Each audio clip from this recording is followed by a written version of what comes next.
bugünkü gənclər öz mənəviyyatının inkişafı barəsində, öz insanlığının inkişafı barəsində, əqlinin və şuurunun hansı yerlərdə qərarlaşacağı barəsində məsələn fəaliyyət eləsin, elmi təhsili barəsində düşünsün, təhsildən sonra buna mənəvi, insani hansı dəyərlər kəsb eləyəcəyini düşünsün. Görsən bunlar bir kənara qalıb, bu düşünür ən bahalı ev, ən bahalı maşın, ən bahalı istirahətlər, ən bahalı səyahətlər, nələr.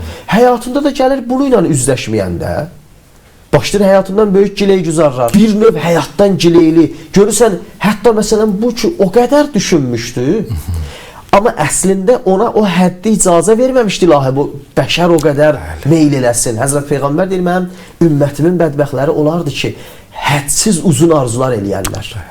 Bunlar ümmətin Peyğəmbər deyir, bədbəxtləridir.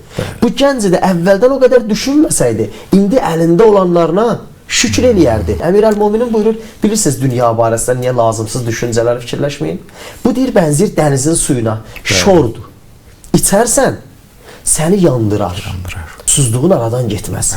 Çox da içərsən, gərginliyin artar. Bəli.